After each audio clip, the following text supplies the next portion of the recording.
오늘 말씀은 히브리서 12장 1절에서 13절의 말씀입니다. 히브리서 12장 1절에서 13절. 여러분이 익히 들어서 많이 알고 있는 구절입니다. 히브리서 12장입니다. 12장 1절에서 13절. 예, 다 읽지 않고 2절만 같이 합독해서 읽겠습니다. 2절만 같이 읽어봅니다. 시작. 믿음의 주여 또 온전하게 하시는 이인 예수를 바라보자. 그는 그 앞에 있는 기쁨을 위하여 십자가를 참으사 부끄러움을 개의치 아니하시더니 하나님 보좌 우편에 앉으셨느니라. 아멘. 자, 올해의 표가 뭐였죠? 뭔 역전되리라요. 새로운 삶, 새로운 출발, 새로운 삶, 새로운 교회였죠. 이 표가 우리 지금 해마다 표를 새로 바꾸는데 표가 바뀐다고 생각하시면 안 돼요. 계속 이어지는 거예요, 이어지는 거. 그래서 앞에 뭐 새 일을 행하리라부터 뭐 하나님 쓰시기에 좋은 교회 뭐 이런 많이 있었잖아요. 그것들이 다 그대로 계속 누적되어서 간다고 생각하시면 됩니다. 그러니까 2025년도에도 새로운 출발, 새로운 삶, 새로운 교회는 여전히 유효하게 가는 거예요. 그 말씀은 표 바뀌었다고 갑자기 다 벗어버리라는 게 아니고 그대로 가는데 특별히 2025년도에 하나님이 주신 말씀은 새롭게 주신 건 뭐냐? 이제 역전되리라. 지금까지 힘들었죠. 많이 어려웠습니다. 그러나 이제는 역전되리라.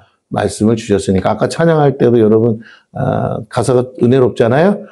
기도하라. 우리 교회에 딱 맞는 찬양인 것 같아요. 그래도 기도하자. 그래서 계속적으로 기도하다 보면 반드시 끝이 있습니다. 바닥을 찍으면 올라가는 날도 있습니다. 그래서 여러분 힘내주시기를 부탁을 드리겠습니다. 그리고 올해 이제 2025년도는 역전되리라 하신 말씀을 모토로 시작하려고 하는데 오늘 말씀은 보통은 이제 이 주제를 가지고 했는데 오늘은 그게 아니라 우리가 조금 더 본질에 집중해서 2025년도 역전케 하시는 분은 하나님인데 그럼 우리는 어떻게 해야 되느냐라는 거예요.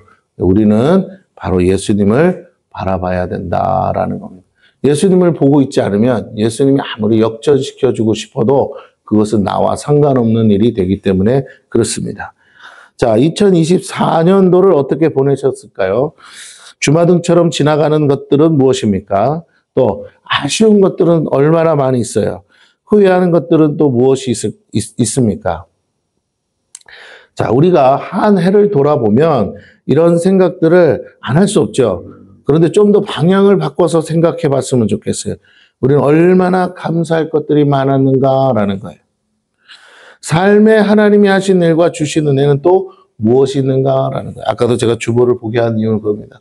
우리가 부족하고 연약하고 교회도 힘들고 정말 계속 부흥하는 교회도 있겠으나 우리가 그렇게 수적으로는 부흥하지 못했어요. 그러나 저는 믿습니다.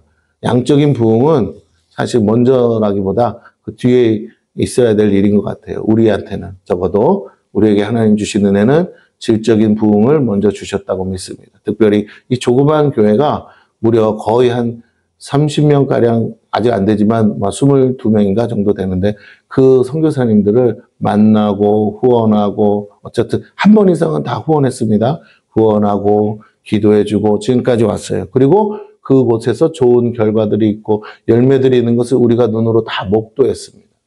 정말 한 곳도 예외 없이 모두 다 하나님 주신 은혜와 축복이 있었어요. 거기라고 어려움이 없었던 건 아니에요. 그런데 신기한 것은 우리가 기도할 그것을 놓지 않는 그 동안에 한 번도 하나님이 실망시키지 않고 모든 것마다 그렇다고 이제 맨날 뭐 다 힘든 건 아니잖아요. 힘들었는데 회복하고 또 힘들었는데 회복하고 다 결과적으로는 좋은 소식들을 다 들었고 좋은 열매들이 있다라는 것이에요.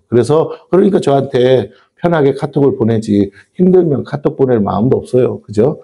메리 크리스마스, 해피 뉴 이어 이런 거 보낼 여유도 없습니다. 근데 저한테 보내줬다는 거는 그만큼 하나님의 은혜와 축복이 있다라는 거죠. 물론 더 큰 이제 은혜도 있으리라고 믿습니다. 그런데 어쨌든 그래요. 그래서 우리의 눈으로 보기에는 지금 당장 우리의 교회 형편이나 사정이나 이런 걸 보기에는 불평, 불만할 것도 있을 수 있고 염려, 아쉬움 많이 있을 수 있습니다. 그보다 더 중요한 건 하나님이 일하셨고 아직도 우리를 붙들고 계시고 우리를 통해서 일하기를 원하시는 줄로 믿습니다. 그래서 이 선교사님들을 우리에게 붙여주신 거예요. 우리가 신기한 건 그래요. 그분들 주변에 기도하는 사람이 없었다 그렇게는 말하지 않겠어요. 그러나 우리가 알게 되고 그때부터 기도하기 시작했는데 그분들의 문제가 해결되고 삶이 풀어졌다는 거예요. 물론 아이고 하나님 왜 우리는 안 풀어주냐 그럴 수 있는데 그거는 우리가 다 할 수 없죠. 하나님의. 근데 한편으로 이런 생각이 들어요. 내가 힘들지 않으면 사실 선교사님들의 어려운 사정 귀에도 안 들어오고 또 내가 갈급하지 않으면 솔직히 말하면 나도 기도 안 하는데 내가 누굴 위해서 기도합니까? 근데 내가 힘들어서 기도하는 거예요, 사실은. 그분들을 특별히 더 생각하고 사랑하고 우리가 능력이 많아서 그런 게 아니라 우리가 그냥 진짜 목마르고 갈급해서 기도하는데 거기에 선교사님들까지 같이 더불어서 기도했을 뿐이에요. 근데 중요한 건 하나님은 그 기도를 들으셨다.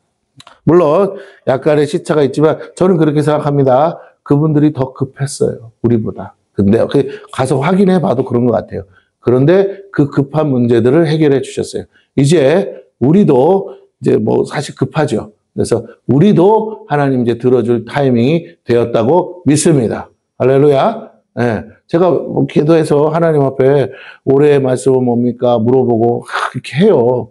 근데 딱 이 말씀을 처음 받았어요, 저는. 제가 받았다고 표현하지만 어쨌든 제 마음의 감동을 처음 줬어요. 저 단어를 모르는 것도 아니고 저 말을 모르는 것도 아니에요. 근데 처음으로 2025년도를 향해서 내가 마음을 가지고 주님 앞에 얘기했을 때 주님 전에는 좀 힘들어요. 어떤 이렇게 주님이 새해 표를 받는 게 생각보다 힘듭니다. 근데 이번엔 좀 쉬웠어요. 가만히 앉아서 그냥 여기서 기도하는데 갑자기 이제 역전되리라. 그 딱 마음에 몰라 들려온다고 표현해야 되나? 근데 하여튼 그렇게 주셨어요. 그래서 어떤 때는 내 생각 아닌가? 내가 너무 힘들어서 이러는 거 아닌가 싶을 수도 있지만 그렇지가 않아. 딱 마음에 이제 역전된다라는 마음을 주셨어요. 그래서 내가 딱 그 순간에 붙잡았어요. 0.1초도 안 걸려요. 딱 감동이 오자마자 붙들고 이게 내년에 말씀이겠구나. 그리고 이제 성경 구절이 참 아쉽게 저거는 성경에 없는 문구거든요. 그래서 물론 내용은 역전되는 내용은 있는데 저 문구는 없어요. 근데 그래서 몇 장 몇 절은 제가 따로 다른 거를 제가 원래 받아서 사모하는 구절을 그냥 넣어놨어요. 그 신명기 8장 16절인데 이는 다 너를 낮추시며 너를 시험하사 마침내 내게 복을 주려 하심이었느니라. 저 구절 자체가 뭐예요? 낮췄다가 시험했다가 그 다음에 뭐라고요? 복 주시는 거잖아요. 그래서 저게 저 구절이 역전들이란 구절의 의미랑 똑같구나 해서 제가 이제 저 구절을 넣었는데 믿습니다. 저는 지금도 믿어요. 제가 옛날 같지 않기 때문에 그래요. 작년 같지도 않아요. 그래서 하나님이 나를 훈련하시고 연단하시고 어떠한 시련과 환난과 풍파와 어려움 속에서도 참 신기한 건요. 작년에는 여러 번 무너졌어요. 정말 시도 때도 없이 무너졌어요. 제 마음이. 우리 사모님이 더 잘알아요. 근데 올해는 제가 한 번도 안 무너졌다 그러면 거짓말이고 정말 웬만하면 안 무너졌어요. 무너졌다가도 하더라도 그냥 그 다음날 다시 마음 돌이켜서 일어서고 또 깨닫는 은혜를 주셔서 제가 그거 한번 돌파를 하고 나니까 이제 자신감이 좀 붙었어요. 무슨 자신감? 하나님이 들어주시는구나. 하나님이 하시는구나. 그래서 웬만하면 이제 무너지지 않습니다. 어떤 상황이 하도 안 무너져요. 어쩌면 좀 냉정할 정도로 제가 안 무너져요. 왜냐하면 그게 답이 아니라는 걸 알았어요. 진짜 사단이 나에게 뭘 원하는지를 알기 때문에. 사단은 내가 무너지길 원해요. 그래서 내가 무너지지 않아야 되는구나. 그리고 그렇게 나를 방해하고 내 마음을 흔들고 나를 공격하는 마귀를 무시하기 시작했어요. 저희 아버지가 막 죽는다, 막 쓰러진다, 살기 싫다, 막 그러면서 끌고 다니면서 했던 시간들이 있는데 그때 기도하면서 올 초였죠. 막 차에서 기도하면서 선포하는 기도하고 막 축사하고 막 했어요. 참 신기한 건요. 지금 아버지 굉장히 건강하세요. 언제 우리 사모님이 봤지만 정말 언제 아팠냐는 식으로 지금 매우 건강하세요. 물론 이제 여러 가지 병이 있으시니까 뭐 불편함은 있지만 그 아파가지고 막 쓰러지고 막 사경을 헤매고 할 때 모습은 온데간데 없어요. 지금은 너무 건강하십니다. 그러면서 제가 물론 아버지로 해서 기도도 많이 안 해요. 지금은. 근데도 마음이 편해요. 왜? 하나님이 그 병마와 싸워서 이겼더니 이제는 더 이상 걱정하지도 않고 손댈 것도 없이 지키고 계시는 게 보이고 병마가 떠나가니까 완전히 건강해지더라고요. 그래서 제가 정말 이런 게 승리구나.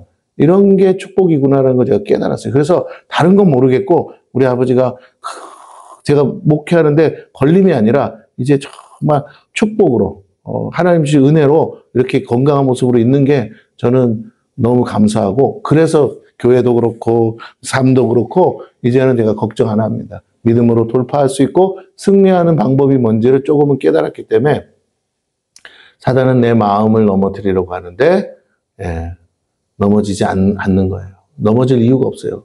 넘어지는 자체가 불필요한 일이라는 걸 깨달았어요. 넘어진다고 상황이 바뀌는 것도 아니고 안 넘어진다고 다 크게 무너지는 것도 아니더라고요. 그냥 믿음으로 선포했더니 믿음대로 된다는 걸 봤기 때문에 저는 이번에는 조금 제가 자신감도 오지만 약속의 말씀을 붙들고 기도하면 반드시 기적이 일어날 거라는 생각이 옵니다. 물론 여기 계신 분들은 어떤지 모르겠으나 저는 그렇습니다. 그래서 여러분에게도 다시 한번 믿음의 도전을 드립니다. 하나님은 살아계시고 역사하는 줄로 믿습니다. 자, 그래서 우리가 삶에 하나님이 하신 일들, 주신 은혜가 무엇인지 생각해야 돼요. 자꾸 부정적인 게 빠지지 마시고 이전과 내가 그러면 달라진 것은 무엇인가? 방금도 제가 말씀드린 것처럼 또 나아진 건 무엇인가? 생각해 봐야 됩니다. 더 구체적으로 나는 얼마나 하나님과 더 가까워졌는가도 생각해 봐야 돼요. 사실 저는 우리 아이들 놓고 별로 기도 많이 안 합니다. 그냥 기도 제목이 항상 똑같아요. 항상 간단해요. 저는 저 말고 예수님 닮게 해주세요. 그리고 이 아이들을 주님이 길러주세요. 그리고 뭘 하고 어디로 가야 되고 뭐 할지 아무것도 모르니까 주님이 처음부터 인도해 주시고 간섭해 주세요. 이게 제 기도 제목이에요. 10분도 안 걸려요. 1분도 안 걸려요. 그냥 그리고 항상 그렇게 하고 끝나요. 그 이상도 기도 안 해요. 쟤네들 놓고 기도할 시간도 없기 때문에 그게 태어날 때부터 지금까지 한 번도 안 바뀐 기도 제목이에요. 쟤네들의 인생에 대해서 막 이렇게 해주세요. 저렇게 해주세요. 뭐 기도 많이 한 적은 없어요. 그냥 마음의 소원은 있을 뿐이지. 근데 하나님이 보호하사 이렇게 평안하게 인도해 주시고 어쨌든 서진이도 물론 제가 좀 강요한 것도 있지만 어쩔 수 없이 지 성적도 안 되니까 어쨌든 그래서 둘 다 신학과에 보낼 수 있는 것도 사실은 오래전부터 제가 마음에 꿈꾸고 있었던 거거든요. 뭐 쟤네들의 진로와는 관계 없어도 돼요. 근데 둘 다 신학과에 보내시면 어떠겠습니까? 라고 속으로 생각하면서 있었는데 둘 다 신학과에 가는 응답이 왔어요. 할렐루야. 그래서 합격해서 이제 다니게 됐으니까 감사해요. 그래서 저는 더 이상 바라지 않아요. 제가 바라는 거는 그 다음에는 쟤네들이 뭐 할지에 대해서 관심 없어요. 그냥 저는 거기까지만 딱 응답되면 돼요. 나머지는 이제 본인들이 기도해서 본인들이 응답받아야 되니까. 어쨌든 저한테는 그런 것들이 소소하지만 그런 것들이 응답이고 축복이었습니다. 더 구체적으로 나는 얼마나 하나님과 더 가까워졌는가. 이게 이제 제 가장 고민인데 그래도 감사한 건 제가 하나님과 지금 많이 가까워져 가고 있습니다.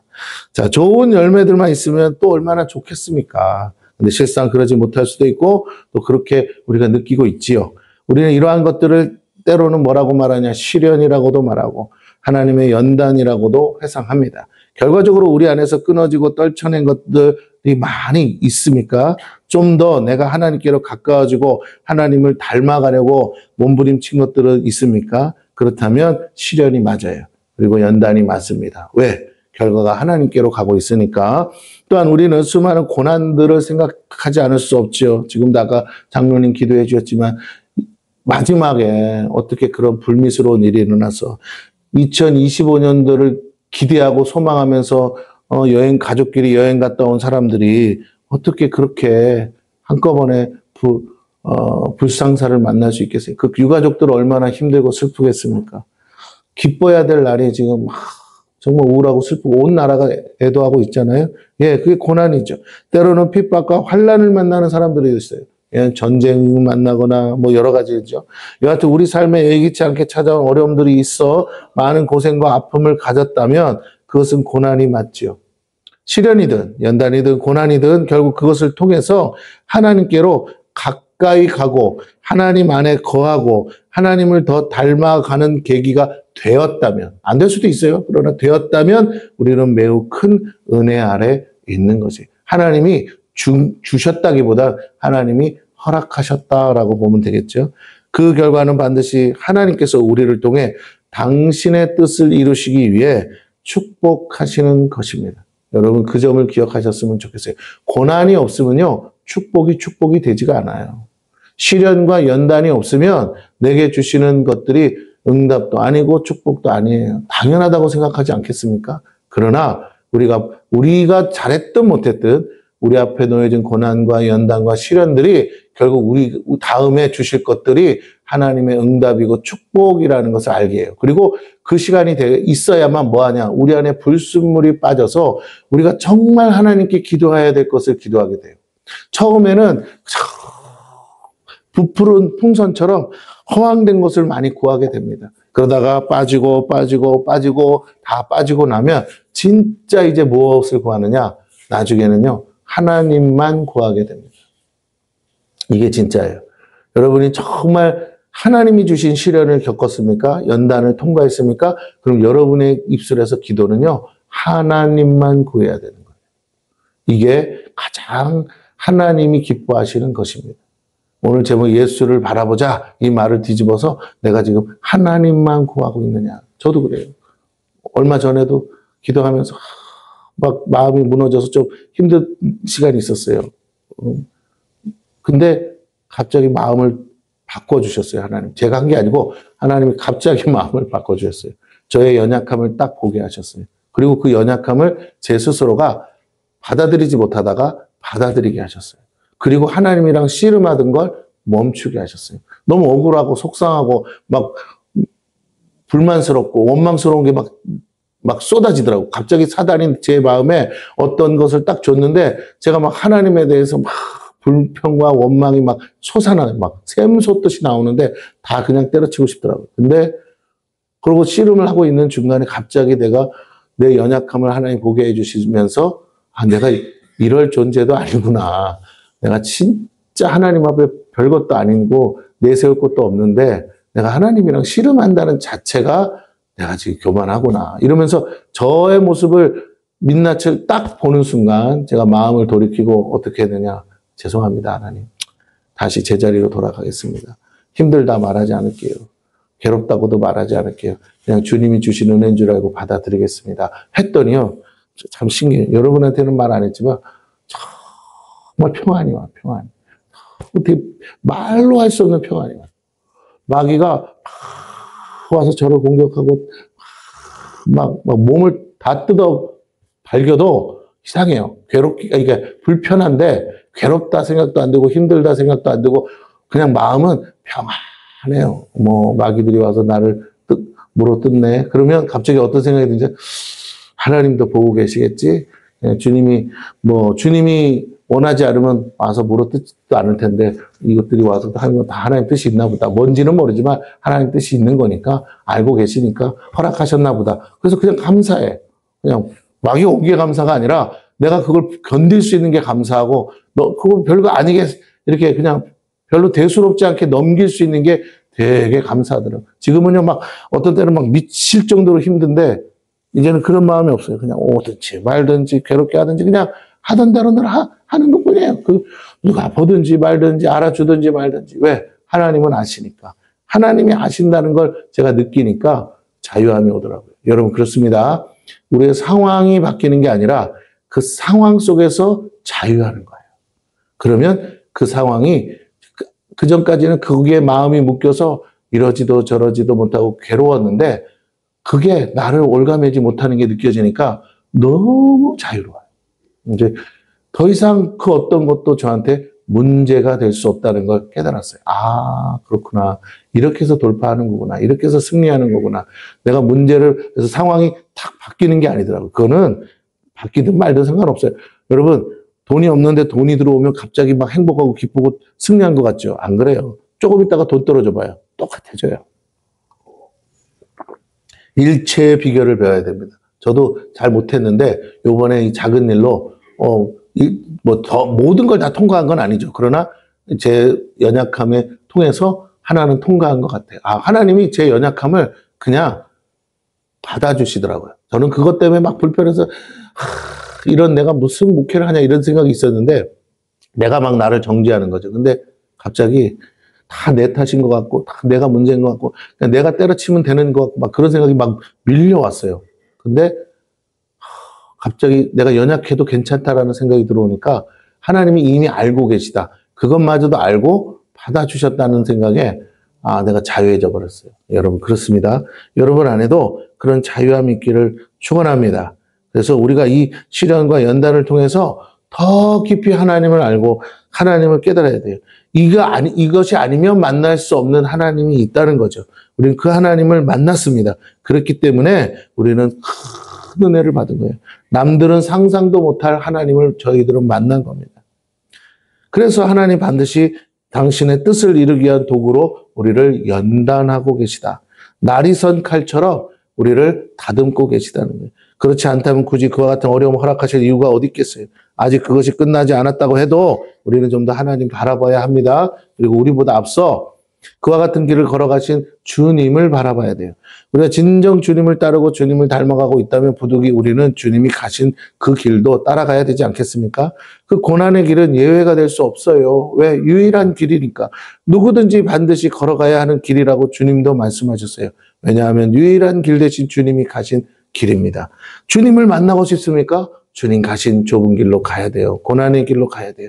주님을 다른 곳에서 찾지 말고 바로 그 고난 속에서 찾고 만나야 돼요. 여러분의 고난이 저와 동일하진 않지만 여러분의 고난 속에서 여러분은 여러분의 하나님을 만나야 돼요. 남의 하나님 맨날 들어보면 뭐합니까? 그 하나님 맨날 그 사람 축복해주고 그 사람 기도 응답해준들 그게 나랑 무슨 상관이 있어요? 나의 시련과 연단과 고난 속에서 나를 도우시는 하나님 그 하나님을 만나야 될 줄로 믿습니다. 할렐루야. 옆 사람에게 했어요. 너의 하나님을 만나라. 시작. 네. 그럼요. 나의 하나님을 만나야지. 누구누구의 하나님, 그게 나랑 무슨 상관이 있어요? 그렇잖아요. 내 아버지를 만나야죠. 남의 아버지 만나서 뭐 하겠어요? 그러므로 우리가 겪는 시련과 연단 그리고 수많은 고난은 주님을 따르고 만나기 위한 필수 코스였다라는 겁니다. 조금씩 주님을 따르며 주님을 닮아가고 있는 우리 자신을 발견하게 되는 거예요. 힘들죠. 어렵죠. 괴롭죠. 하나님은 왜 나만 못 잡아먹어서 이런 것 같죠? 왜 나한테 이렇게 어려운 시련? 여러분이 감당할 수 있는 거기 때문에 맡기신 거예요. 여러분이기 때문에 주신 거예요. 하나님이 저한테도 동일하게 얘기해요. 그렇기 때문에 저는 그렇게 믿습니다.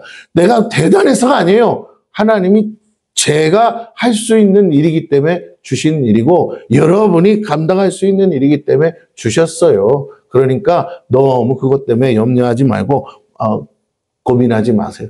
우리는 하나님이 이미 뭘 알고 계시느냐?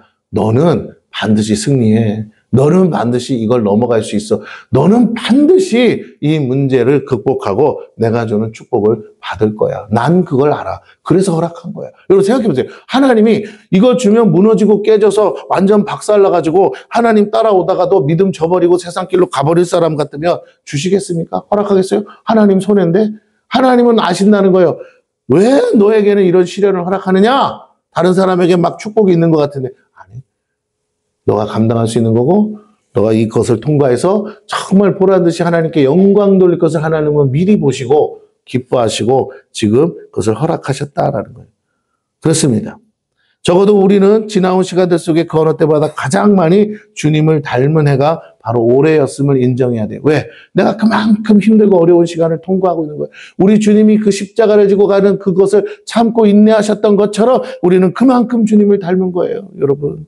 갈수록요, 전에는 원망도 입으로 막 나와. 불평도 나와. 막 욕도 나오고. 그런데 시간이 지나서 이 연단이 길어지면 길어질수록요, 이제는 말도 없고, 작년에도 그랬고 올해도 그렇고 아이고 하면서 입도 다물어져요. 그러면서 우리가 닮아가는 거예요.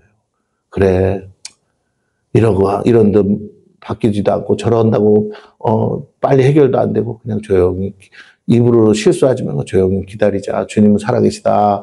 끝까지 믿음을 내가 붙들고 가자. 이 믿음마저 없으면 나는 죽는다 하고 우리가 잠잠해지니까 중요한 건요. 하나님이 일하시는 게 보여요. 내가 시끄러우면요. 하나님 음성도 안 들려. 내가 시끄러우면요. 하나님이 일하시는 것도 보이지 않아. 근데 내가 잠잠해지니까 이상해. 하나님이 일하긴 일하시는 게 보여. 내가 원하는 대로 일은 안 하셔요. 근데 하나님이 만지고 일하시는 게 조금씩 보이다라는 겁니다. 이제 새해를 기대하며 더욱 주님을 닮아갈 뿐 아니라 주님께서 우리와 함께 이루실 것들을 기대하며 나가길 바랍니다. 비록 그 뒤에 또 다른 고난이 함께 따라올 수도 있습니다. 그것마저도 축복으로 알고 기꺼이 감당하시는 저와 여러분이 되시기를 축원합니다. 그와 동시에 말할 수 없는 영광도 같이 더불어 주실 것이고 그것을 여러분이 믿음으로 승리하길 바랍니다. 함께 말씀을 다시 봅니다. 1절과 2절입니다. 이러므로 우리에게 구름같이 둘러싼 허다한 증인들이 있으니 모든 무거운 것과 얽매이기 쉬운 죄를 벗어버리고 인내로서 우리 앞에 당한 경주를 하며 믿음의 죄여 또 온전하게 하시는 이 예수를 바라보자. 그는 그 앞에 있는 기쁨을 위하여 십자가를 참으사 부끄러움을 개의치 아니하시더니 하나님 보좌 우편에 앉으셨느니라. 여러분, 예수님이 하찮은 세상에서의 영광을 바라셨다면 십자가 안 지셨겠죠. 그런데 주님은요, 세상이 줄 수 없는 가장 큰 그 하나님 보좌 우편에 앉는 영광을 얻으시려고 그 모든 것을 참으셨다. 그런데 우리가 그 주님의 길을 따라가면 주님이 앉으신 그 영광에 우리도 동참할 수 있다라는 게 성경의 약속입니다. 우리가 지나온 한 해는 믿음의 경주를 하는 시간들이었어요. 넘어질 때도 있습니다. 주저앉을 때도 있었습니다. 그러나 지금도 저와 여러분, 적어도 여기 앉아 계신 저와 여러분은요, 아직도 달려가고 있어요. 다시 일어나서. 여러분은 패배한 게 아니에요. 실패한 게 아닙니다.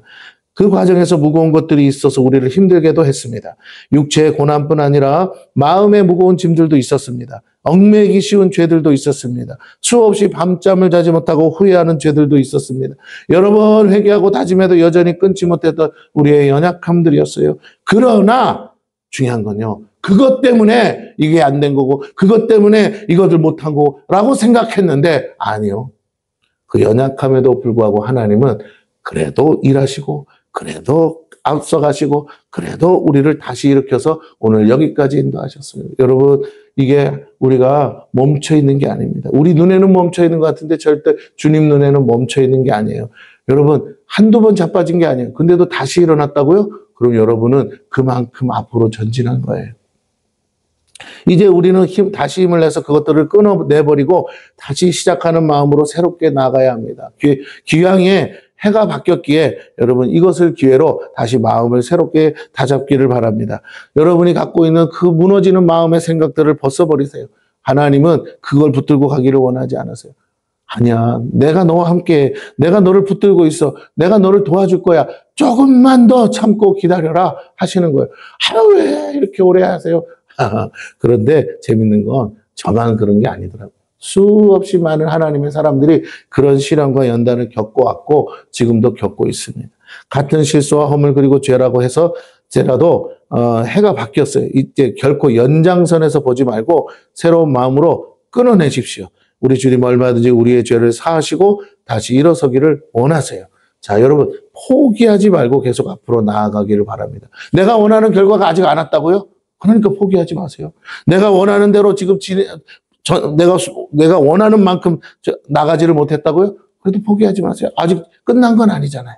비록 수많은 허물과 죄로 넘어질지라도 우리는 거기서 주저앉지 말고 한 발자국씩 전진하기를 주님은 원하세요. 때가 되면요, 얼마든지 이길 수 있는 것들이 될 거예요. 그렇지 않겠습니까? 그때까지 인내하며 믿음의 경주를 해야 됩니다. 네? 우리 백선웅 와 있지만 논문 쓰다가 막힐 때가 한두 번 아닐 거 아니에요. 그렇죠? 연구하다가도 나는 돌대가리인가 봐. 누굴 닮았는지 몰라. 그러고 막 내 머리 쥐어짠 적이 한두 번이 아닐 거 아니야. 그래도 포기하지 않고 했더니 논문 썼어. 하나 더 남았는데 이걸 또 언제 하나 그래도 또 하는 거예요. 예? 이거 한다고 무슨 돈이 떨어지는 건 아니지만 어쨌든 졸업하려면 해야 돼. 그지? 이걸 박사 하나 받겠다고 또 10년을 그걸로 미룰 수는 없는 거라서. 자, 그래서 다시 한번 말씀드리면 고생스럽고 힘들지만 참고 인내하면 나중에 결과는 뭐라고요? 잘났든 못났든 손에 쥐어져요. 그걸로 세상을 바꾸진 않지만 어쨌든 내가 가야 할 길을 한 발짝 간 거예요. 근데 남은 거 하나만 더 끝내면 되는 거예요. 여러분 포기하지 않기를 축원합니다. 예, 그리고 그 시간 동안 뭐예요? 내가 모르는 많은 걸 또 배우는 거예요. 그게 배움이에요. 논문 하나 쓴 게 중요한 게 아니라 쓰는 과정에서 너무나 많은 걸 배우는 거예요. 여러분 이게 중요합니다. 가장 중요한 건요. 인성이 바뀌어요. 전에 같으면 금방 포기하고 금방 때려쳐서 내앉지마. 예. 엄마가 옆에 있었으면 때려쳤을 거야. 근데 엄마도 옆에 없으니까 뭐라고요? 어쩔 수가 없어. 해야 돼. 누가 나의 응석을 받아줄 사람이 없어. 그러니까 끝까지 해내는 거예요. 그래서 내가 성숙하는 거예요. 내가 그만큼 성장하는 거예요. 내가 스스로 봐도 지금 이렇게 앉아있지만 지금 어떻게 저렇게 마음 편히 앉아있겠어요? 논문도 통과 못했으면 못 앉아있겠지. 내가 봐도 기특한 거야. 잘한 거야. 착한 거야. 아, 나 수고 많이 했어. 네, 그래요. 그렇습니다. 네. 이게 올 한 해 하나님이 우리와 함께 하신 일이에요. 할렐루야. 부족하지만 그만큼. 저도요. 다는 아직 못 썼지만 그래도 성경 총 4권인데 성경 쓰게 하는 거 2권은 거의 다 썼어요. 그래서 이만큼 쓰게 하시는 것도 하나님의 은혜다. 그렇습니다. 더디 시간은 오래 걸릴 수 있어요. 남들보다 빨리 못 갈 수 있어요. 토끼와 거북이 싸움처럼 거북이처럼 느릴 수 있어요. 그러나 포기하면 끝까지 하면 그래도 결승점에 들어가요. 거북이가 토끼가 잠자는 줄 알든 모르든 갔잖아요. 그렇죠? 토끼가 잔 건 토끼만 아는 사실이야. 그런데 알고 봤더니 토끼가 아직 안 들어왔다 이 말 아닙니까? 그래서 1등 했다는 거 아니에요? 맞습니다. 여러분이 생각할 때는 여러분이 늦은 것 같고 뒤처진 것 같지만 결국 뭐예요? 도착하고 보니까 아이고 이놈은 나보다 빠른 토끼는 아예 올 생각도 안 했다는 걸 그제서 아는 거죠. 이게 하나님의 방법이에요. 하나님의 원리예요. 오늘 우리가 우리는 미련하죠. 그러나 하나님을 믿고 하나님이 승리케 하실 것을 믿고 우리는 끝까지 달려가야 됩니다. 반드시 승리하도록 주님 힘주시고 우리가 성숙할 때까지 성장하도록 응원하십니다. 저는 그걸 직접 경험했어요. 왜냐하면 우리보다 먼저 앞서가 수많은 증인들이 구름같이 많이 있어요. 전에 제가 수원에 병점에서 교회하다가 한번 접었을 때 접는 게 하루아침에 접어지지도 않아요. 몇 달을 다니면서 성도들은 갑자기 있다가 다 떨어져 나가고 사모님이랑 저랑 둘이서 차 타고 다니면서 매일같이 출퇴근하면서 그것도 서울에서 출퇴근하면서 차에서 기도했어요. 2시간씩. 하나님이 위로하시는 거죠. 응원하시는. 그런데 나는 실패했어요. 교회를. 나는 이미 무너졌어요. 근데 기도했는데 성령께서 보여주신 영안으로 본 것은 허다한 하늘나라 성도들이 줄을 서고 천사들이 줄을 서서 우리를 응원하고 더 기도하라고 응원하는 거였어요. 여러분 그렇습니다. 우리 보고 싶다고 보겠어요. 근데 진짜 성경의 약속이 말씀이 진짜구나라는 걸 제가 체험했습니다. 그래요. 지금도 여러분이 실패한 것 같고 무너진 것 같고 그래도 기도하고 있으면요. 하늘나라 성도들은 더 응원해요. 마귀는요. 그 기도를 못하게 하는 거야. 여러분이 열심을 내고 안 내고랑 상관없어요. 여러분이 기도를 포기하고 열심 내는 건 의미가 없어요. 그러나 열심을 못 내도 기도는 하고 있으면 응원해요. 근데 결과는 진짜 기도한 것만큼 나오더라고요. 이 허다한 증인들이 먼저 간 길을 우리가 가고 있는 것 뿐입니다. 그리고 그들이 우리를 보면서 응원하고 이후에 있을 영광을 알기에 낙심하지 말고 다시 일어서라고 도전하고 있어요. 수많은 증인들이 있습니다. 그때마다 믿음의 선배들은 예수를 바라봤어요. 그 결과 믿음의 주 되신 주님을 통해 더 큰 믿음을 얻었고 온전케 하시는 능력을 받았죠. 처음부터 그렇게 된 것은 아니에요. 나 된 것은 오직 주님의 은혜라고 고백하는 믿음의 선배들의 말은 결코 빈말이 아니었어요. 끝까지 포기하지 않으면 주님이 힘주시고 온전케 하십니다. 주님을 믿는 믿음으로 넘어져도 다시 시작하면 돼요. 지나고 나면 우리가 얼마나 많은 길을 걸어왔는지 돌아보게 돼요. 저도요. 믿음이 없을 때는 교회 곧 무너진다, 곧 접는다 하도 몇 번 접어보니까 보여. 이러면 교회 접어야 돼. 근데 신기한 건요. 이 교회는 하나님이 붙들고 계시더라고요. 벌써 11년이 지나서 아직도 건재해요. 사람이 있든지 없든지. 그러면 뭐예요? 하나님이 하신다. 제가 저번에 우리 동생 목사 이은감 목사가 은평구에서 하는데 거기도 11년 됐어요. 근데도 성도 몇 명 되지도 않는데도 지금까지 하나님이 이렇게 도와주고 저렇게 도와줘서 지금까지 하고 있습니다. 여러분, 하나님이 붙들고 있는 교회는요, 우리가 부족하다고 무너지지 않아요. 우리가 연약하다고 무너지는 게 아니에요. 우리가 할 일은 우리의 연약함을 받아들이고 하나님을 구할 때 하나님이 이곳에 주인 되셔서 우리의 이 연약함 속에서도 하나님의 살아계심을 나타내기 위함이다라는 거예요. 그러므로 여러분, 실망하지 않았으면 좋겠어요. 자, 앞으로도 그렇게 가게 하실 것이에요.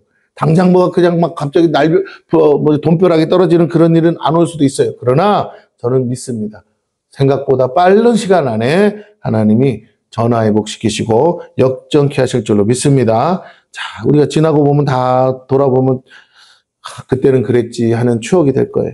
주님은 십자가의 고난을 이기셨어요. 그것을 참으실 수 있었던 것은 하나님의 보좌에서 받을 영광을 바라봤기 때문이라고 오늘 성경이 말해주고 있습니다. 우리는 하나님의 보좌 앞에서 받을 영광과 칭찬을 생각해야 돼요. 그래, 너 적은 능력 가지고도 인내하고 견디고 잘했다, 착하고 충성된 종이라는 그 한마디 듣고자 우리가 수고하는 겁니다. 그것을 위해서 우리는 결코 쉽게 포기하지 말고 낙심하지 말아야 돼요. 하나님은요, 신실하신 분이시기에 우리에게 반드시 좋은 날 주십니다. 여러분, 반드시 주세요.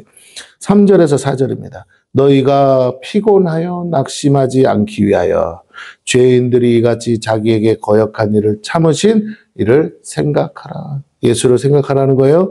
너희가 죄와 싸우되 아직 피 흘리기까지는 대항하지 아니하고 또 아들들에게 권하는 것 같이 너희에게 권면하신 말씀도 잊었도다.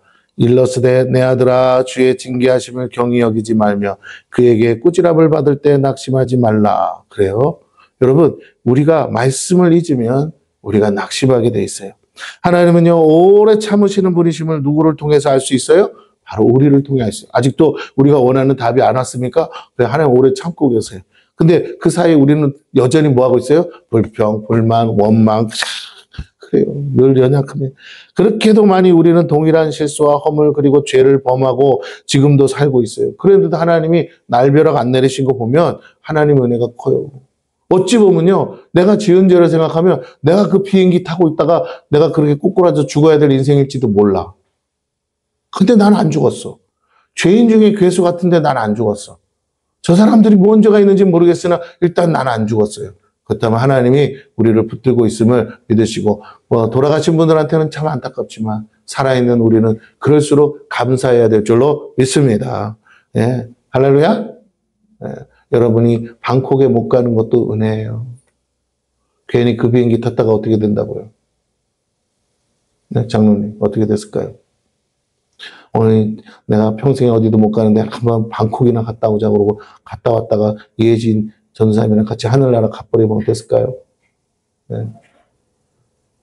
모르잖아요. 누가 죽기를 각오하고 비행기 타는 사람이 어디 있어요? 왜 하필 그런 일이 생겼냐 말이에요. 거기에 크리스찬이 없었을까요? 있었겠죠. 그래서 제가 드리는 말씀이에요. 우리는 돈이 없는 거 어떻게 보면 불편하고 불만스러운 일인데 없어서 안 갔어요. 그래서 살았다고요. 할렐루야? 그러니까 아이고 목사님 그런 말 해주세요. 딴 사람들은 지금 그보다 더한 데도 갔다 오는데 아무 이상 없는데 예, 그런 사람도 있겠죠. 그러나 어쨌든 누군가는 지금 참혹한 현장에 있습니다. 그래서 제가 드립니다. 우리가 해야 되는 그분들을 위로하는 마음을 가지고 애도는 해야 되지만 나는 살아있으니까 감사해야 되지 않겠냐라는 거예요. 자, 그래서 하나님은요, 오래 참으시는 분이에요. 그렇게도 많이 우리의 실수와 범죄를 보고도 지금도 참고 계세요. 마치 제자리에 있는 것처럼 동일한 실수로 인해 넘어질 때도 한두 번이 아닙니다. 그래서 낙심되고 절망할 수 있지만 그것도 모두 사단의 속임수였다는 거예요. 여러분이 100번을 똑같은 죄를 졌다고 해서 여러분 낙심하지 마세요. 나는 구제불능이야. 나는 이제 안 되는 거야. 나는 이제 끝난 거야. 아니요. 여러분은 안 되게 돼 있어요, 원래. 하나님 그걸 알려주는 거예요. 넌 아니라고. 너는 못한다고. 네가 하는 게 아니라고. 그러니까 내 앞에 엎드리라고. 겸손하라고. 나를 구하라고. 내 얼굴 낯을 구하고 나의 도움을 구해. 그래서 너를 도우시는 하나님을 증거하며 살라고 오늘 하나님이 우리의 연약함을 드러내시는 거예요. 평상시 같으면 나 그렇게 안 넘어져도 돼요. 사람이 미쳤어요. 100번이나 똑같은 죄를 짓게. 근데 나를 그렇게 하시는 이유가 뭐냐는 거예요. 아직도 내 안에 나의 열심, 나의 오만함, 나의 그런 것들이 있는 거예요. 그걸 뽑고 싶으신 거예요. 너가 정말 하나님의 사람으로 내가 쓰려고 작정했는데 아직도 네 안에 조금만 뭐 있으면 우쭐거리고 목에 힘주고 기부스하듯이 그렇게 사람들 앞에 가서 이것도 못합니까 저것도 못합니까 하는 그 너의 그 오만함이 있어. 그거 꺾어야 돼. 그래서 계속 넘어지는 거예요. 계속 무너지. 나를 조금만 응원하셔서 내가 잘 되면요. 나는 하늘 높은 줄 모르고 교만이 올라가는 거예요. 그걸 아시기 때문에 하나님이 지금도 낮추시는 거예요. 너 알잖아. 너가 어떤 사람인 줄. 제발 그거 좀 뽑아. 그 들보 좀 뽑아. 그거 안 뽑으면 난 너 쓸 수가 없어. 너를 통해서 얼마나 내가 큰 일을 할 건데 너 왜 아직도 그것 때문에. 그래서 만약 그 축복을 누리게 되면 얼마나 기고만장해져서 정말 여러 사람 죽일 거야. 그러니까 안 돼. 내가 너를 위해서 쓰기 위해서라도 다른 건 다 봐줄 수 있어도 그것만은 안 돼. 그거 뽑아야 된다 하고 하나님이 우리를요 낮추고 계신 거예요. 근데 내가 그렇게 무능해졌다고 해서 하나님 일 못하시는 게 아닙니다. 그냥 내가 무능하다는 걸 받아들이라고. 제발 좀 네가 네 힘으로 하는 거 아니라는 거 받아들이라고. 그 연약함을 자꾸 건드려서 충동질해서, 제가 때로는 마귀가 나를 충동질하거든요. 왜 자꾸 이러실까 그러는데 보면 나를 겸손케 하려고 계속 건드려내는 거예요. 한두 번도 아니야. 똑같은 걸로 계속 무너지는 거야. 그러면요 막 창피한 건 떠나서요 그냥 다 그만두고 싶어요. 이런 내가 무슨 목사를 하고 내가 무슨 성도들한테는 이러지 마세요 하면서 나는 뒤집어서 똑같은 죄를 똑같이 범하고 있는데 이런 내가 무슨 목사를 하냐. 아이고 바리새인보다 더한 놈아. 스스로 막 정죄를 합니다. 못하죠. 그런데 하나님은 그러라는 게 아니고 제발 김 목사 정신 좀 차려라. 네가 하는 게 아니고 내가 하는 거라는 걸 몇 번을 말해야 되냐. 예, 그렇습니다. 우리의 마음이 변화돼야 돼요. 우리의 마음이 새로워져야 돼요. 그것이 역전되는 유일한 길이에요. 여러분, 그래서 사단은 속입니다. 우리는 결코 멈춘 것이 아닙니다. 그렇기 때문에 여러분 실망하지 마세요. 낙심하지 마세요. 육으로는 제자리처럼 보여요. 우리는 다시 믿음을 가지고 일어섰다면 결코 멈춘 것이 아니에요. 우리는 영으로 전진하고 있고 영적 성장을 하고 있어요. 비록 이 연약함에 갇혀서 아무것도 달라진 것처럼 보이지 않아도 오래 참고 기다려 주시는 주님을 이미 맛보고 있음을 잊지 말아야 합니다. 그렇지 않으면요 벌써 징계를 받고 버려졌어요. 그렇게 벌 받아도 부족하지 않기 때문에 그렇습니다. 하나님은요 우리를 사랑하시고 그래서 우리가 온전케 되기를 원하세요. 그 온전함이라는 게 우리가 모든 걸 능히 할 수 있는 상태를 말하는 게 아니에요. 그 사랑의 한 방편이 우리를 징계하고 꾸짖는 겁니다. 우리가 하나님 없이는 살 수 없다라는 걸 절대적으로 깨닫기를 원하세요. 우리가 하나님의 권면과 꾸지람 그리고 징계를 달게 여기면 우리는 그만큼 성장하고 성숙해질 수 있어요. 그러나 많은 사람들이 사탕은 원하면서 매는 싫어하죠. 그런데 그것은 하나님 자녀가 아니라는 증거일 수도 있어요. 하나님의 자녀가 되지 않으면 결코 하나님 나라를 상속받지 못합니다. 그럼에도 그들은 매보다 땅에서 달콤한 사탕만 받으려고 해요. 그 결과는 성장하지 못하고 성숙하지 않은 영적 미성숙한 채로 머문다는 거예요. 여러분. 자, 이런 사람들은 하나님을 감당할 수도 없고 감당하지도 않겠죠. 그 결과 하나님을 대적할 수밖에 없어요. 이것이 문제예요. 사탄은 이걸 잘 압니다. 영적 미성숙한 지체들을 계속 노력하고 있어요. 여러분, 예를 들어 여러분 잘 아는 동물의 왕국에서도 보면 늑대는 결코 어른 양을 노리지 않아요. 부모에게서 이탈한 어린 양을 노리는 겁니다. 부모의 간섭을 피해 이탈한 양은 그 자체로 위험한 상태에 빠져 있죠. 이리와 늑대의 타겟이 됩니다. 사단은 우는 사자와 같이 두루 삼킬 자를 지금도 찾고 있고 사단의 밥이 되지 않으려면 우리는 하나님의 징계 아래서 겸손히 다루어져야 돼요. 이것이 고난 속에서 인내하고 때를 기다리는 성숙함을 말합니다. 하나님을 믿는 믿음이죠. 6절에서 8절을 봅니다. 주께서 그 사랑하는 자를 징계하시고 그가 받아들이시는 아들마다 채찍질하심이라 했으니 너희가 참음은 징계를 받기 위함이라. 하나님이 아들과 같이 너희를 대우하시나니 어찌 아버지가 징계하지 않는 아들이 있으리요. 징계는 다 받는 것이거늘 너희에게 없으면 사생자요 친아들이 아니니라. 여러분, 우리는 자녀이기 때문에 하나님의 징계가 있고 채찍질이 있습니다.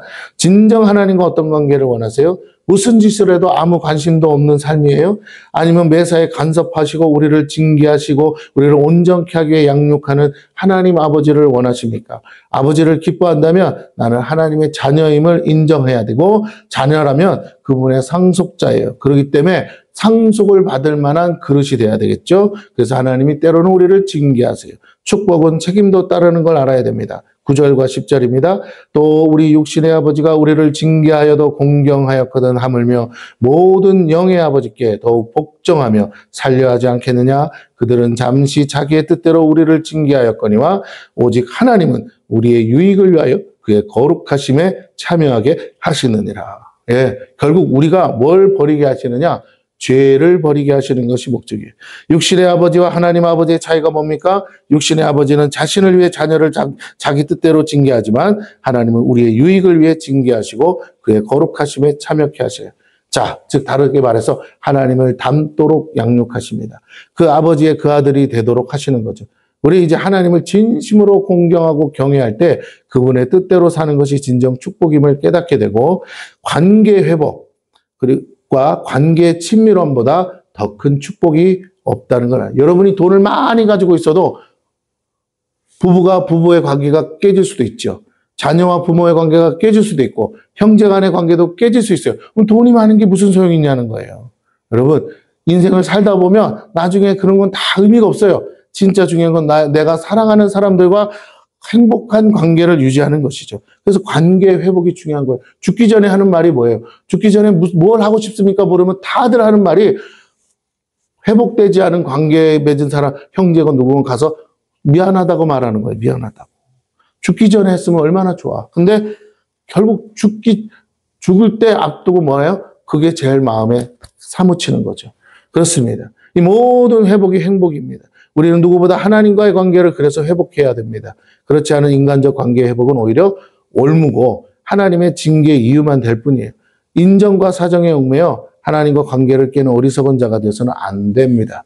가정이 우선이라고 하면서 하나님을 쉽게 버리는 인생들이 되어서도 안 돼요.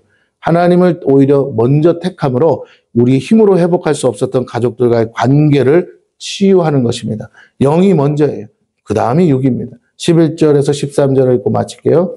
무릇 징계가 당시에는 즐거워 보이지 않고 슬퍼 보이나 후에 그로 말미암아 연단받은 자들은 의와 평강의 열매를 맺느니라. 그러므로 피곤한 손과 연약한 무릎을 일으켜 세우고 너희 발을 위하여 곧은 길을 만들어 저는 다리로 하여금 어그러지지 않고 고침을 받게 하라. 여러분이요, 영적인 절름발이가 되면요, 아무리 열심을 해도요, 제자리예요, 제자리. 뱅글뱅글 도나. 바퀴 한쪽이 빠지면 차는 한 방향으로만 돌게 되어 있는 거예요. 이걸 사람들은 말해주면 알지만 깨닫지를 못해요. 내가 왜 제자리로만 도는지. 영적인 절름발이라서 그래요. 하나님은 그걸 고치라고 하십니다. 누가 징계받고자 살겠어요? 그러나 때리는 자가 없으면 무엇이 올바른 것인지 어떻게 할 수 있어요? 먼저 가본 사람들이 일러주는 것, 가르침에 우리는 겸손해야 되는 거예요. 매를 맞는 이유는 순종하지 않기 때문입니다. 앞선 사람들의 말을 존중하지 않아서 그래요. 더 나아가 살아계신 하나님을 존중하지 않고 경외하지 않는 가장 쉬운 길이